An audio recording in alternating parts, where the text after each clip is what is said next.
That was his big mistake. His big mistake was to say, right, what we're going to do is reduce government spending, but put more money back in your pockets for you to spend. That would have worked. The market will forgive the energy bailout because they'll say, well, it's just a sort of, rather like a wartime thing. It's one of these odd things that happens from time to time.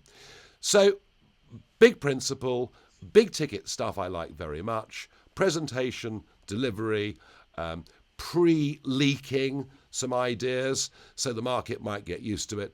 I'm afraid for the second part of it, it really 8 out of 10 for a change in philosophy and 0 out of 10 for delivery.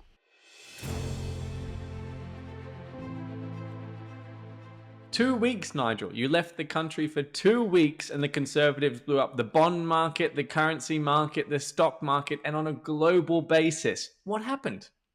Well, they'd already messed up domestic politics. They'd already messed up energy. This was inevitable, and at some point this would happen. You're right. It's been extraordinary. On the big principle stuff of what Kwarteng and Truss announced, it was music to my ears. Of course, we've got to get top-rate tax down. Goodness me, the Italian authorities are tempting British entrepreneurs and businessmen with 5-year low tax deals. And it's interesting, that number of 40% works. Because a lot of these people want to live in London. They like the golf clubs, they like the schools, and they could get cheaper than 40 elsewhere, but 40 is the number that Nigel Lawson came up with all those years ago, and it works. So when I heard Kwarteng saying that, I thought, yeah, good.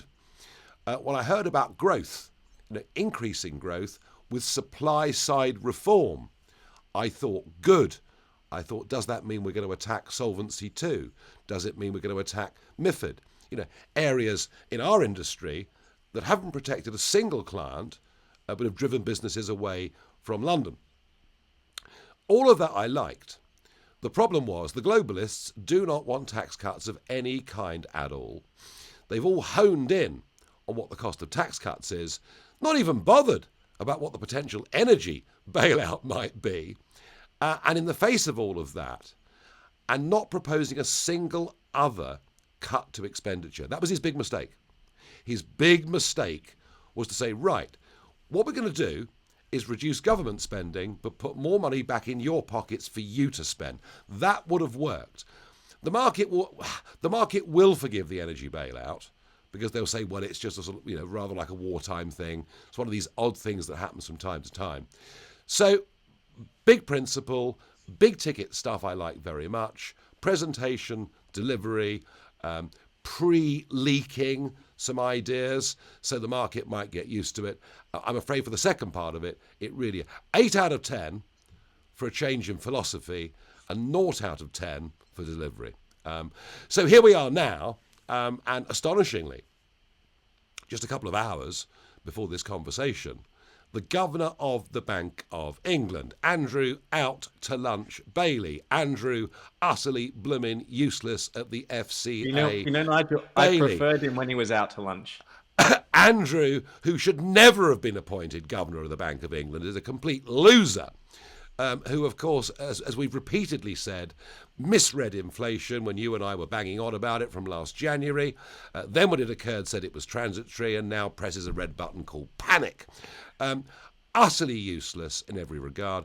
The job of the Bank of England, and it's been this since 1694, is to be a stabilising, steadying influence. That is why it is known as the lender of the last resort.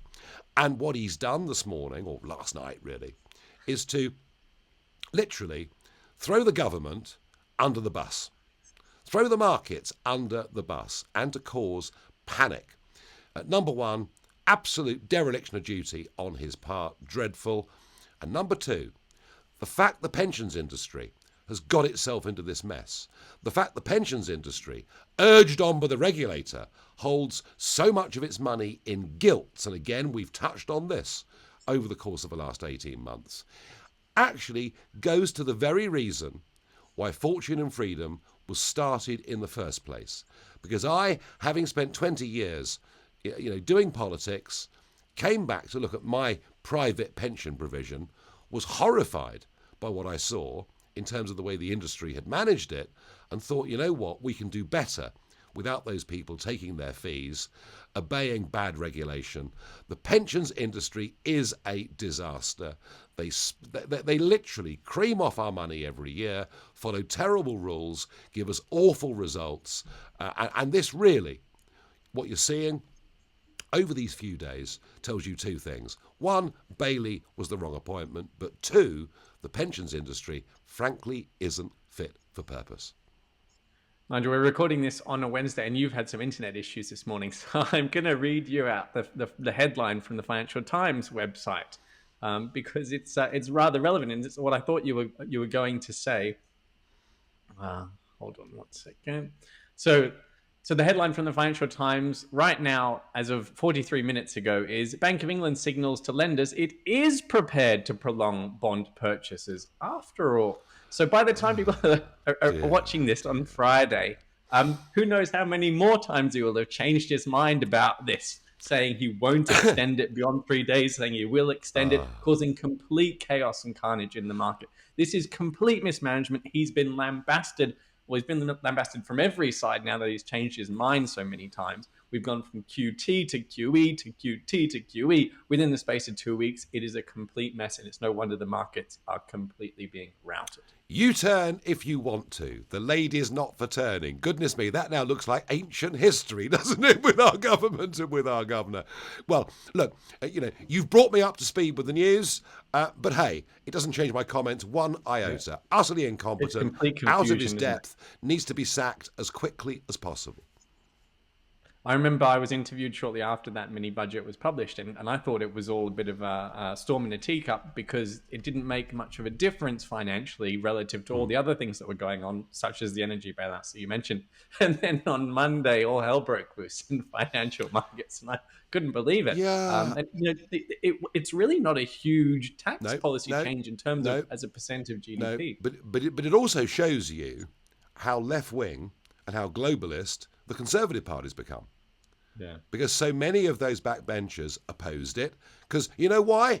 The short-term focus group said it wasn't popular. But leadership is about doing things that aren't always popular in the short term, but prove in the medium and long term to have been the right decisions. And now we have a situation where backbench Conservatives are rallying behind the Labour Party on stopping us producing onshore gas. You realise this is not a Conservative Party in any way at all.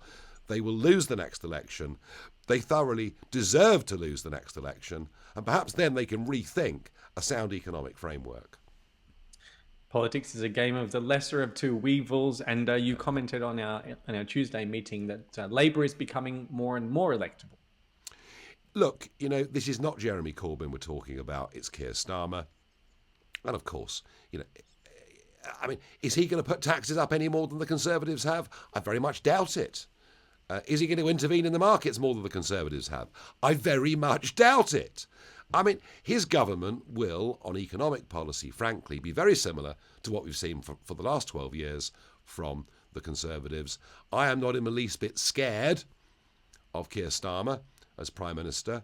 I'm frustrated that we won't take the supply side benefit reforms from Brexit that we've been banging on about for the last 6 years. But then, hey, the Conservatives haven't done that either. Let's move on to where you've been these last 2 weeks. I think you started off in Mexico City. What did you learn?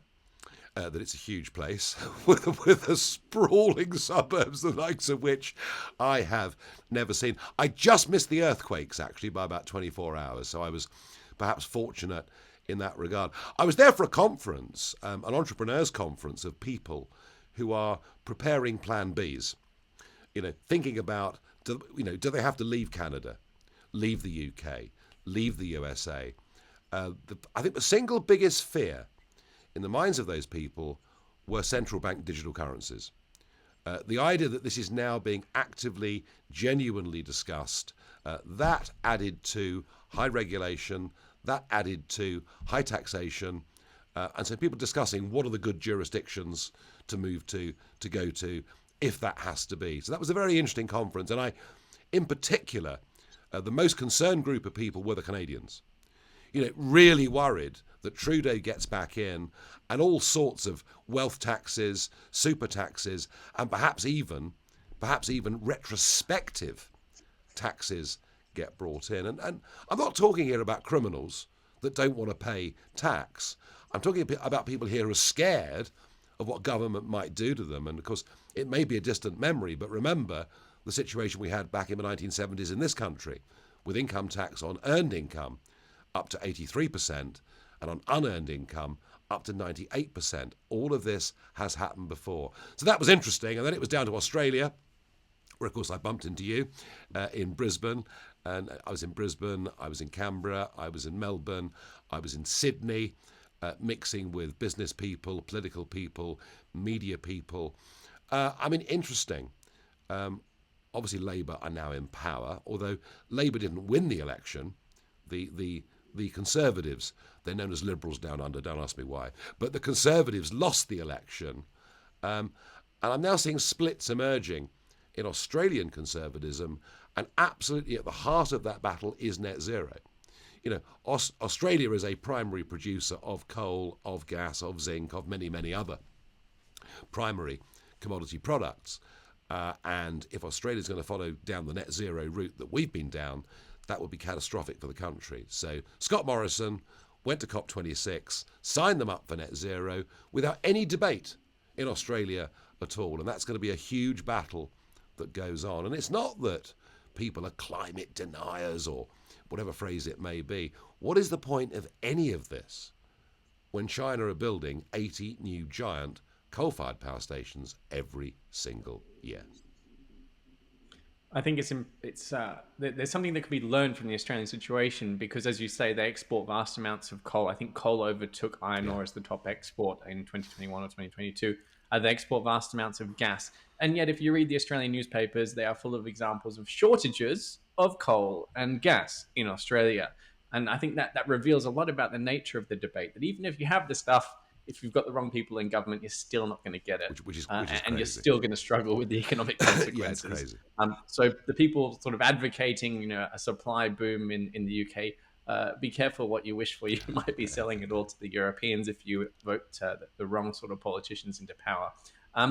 Last but not least, you did have a break as well. How was that? Very good. Yep, had a few days off, did a bit of fishing, got a bit of a suntan. First proper holiday this year. Loved it, but now very much back in the fray, although looking upon UK politics and government and economic policy with some measure of dismay. And markets equally so. Nigel, thanks for joining us, and everyone at home, thanks for watching.